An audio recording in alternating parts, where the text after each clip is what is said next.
Bonjour à tous. Mon diagnostic clinique est une crise d'épilepsie d'allure grand mal secondaire à un sevrage éthylique brutal survenant dans un contexte d'assuétude à l'alcool. Nous allons voir en 3 étapes. D'abord l'anatomie, la biochimie et la sémiologie. Ensuite, nous ferons un petit schéma physiopathologique et nous terminerons en parlant du traitement. La partie de l'anatomie qui nous intéresse ici est l'anatomie du système limbique, qui est constituée du lobe limbique, de la circonvolution intralimbique et des noyaux limbiques. Pour le lobe limbique, il est constitué de 3 gyrus, le gyrus subterminal, le gyrus singulaire et le gyrus para-hippocampal T5. Pour la circonvolution intralimbique, elle est formée principalement de 2 structures, l'hippocampe et le fornix, qui participent au circuit de la mémorisation. Pour les noyaux limbiques, ils sont regroupés sous la forme de l'amygdale. Ce sont des noyaux sous-corticaux situés dans le lobe temporal, au niveau médial rostral, en profondeur de l'incus du gyrus para-hippocampique. Ces différents noyaux sont les noyaux basolatéraux, les noyaux centraux et les noyaux corticomédiaux.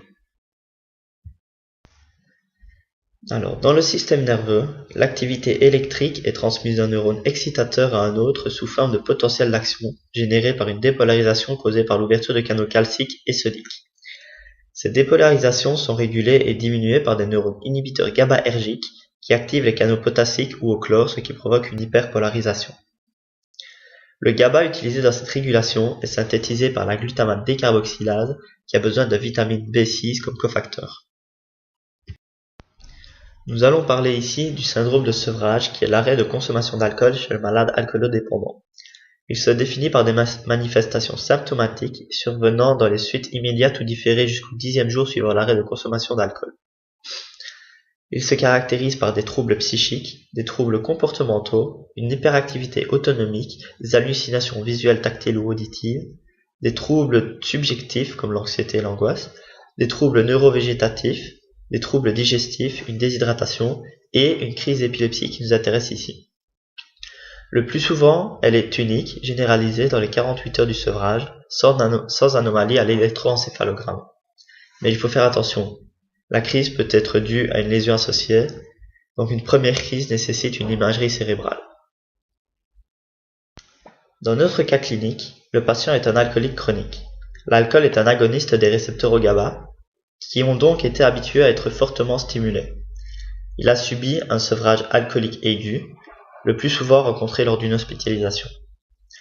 Cet arrêt brutal d'effet de l'alcool sur le système nerveux a entraîné une forte diminution de la transmission GABAergique et par conséquent une hyperexcitabilité d'un grand nombre de neurones. Ce qui fait que la crise d'épilepsie est caractérisée par des décharges électriques élevées dans beaucoup de neurones à la fois, et donc une transmission involontaire des signaux excitateurs puissants aux muscles du corps. Dans ce cas, la crise est souvent unique et généralisée de type tonico-clonique, avec perte de conscience, chute au sol et spasmes musculaires dans l'ensemble du corps. 2 types de traitements sont donc à envisager pour ce type de personnes, un traitement aigu et un traitement chronique.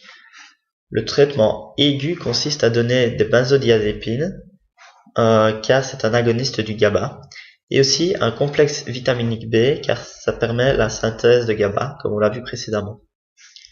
Le traitement chronique consiste à une prise en charge psychiatrique et une abstention de toute consommation éthylique, pour ne pas revenir à la situation de départ. Je vous souhaite une bonne journée.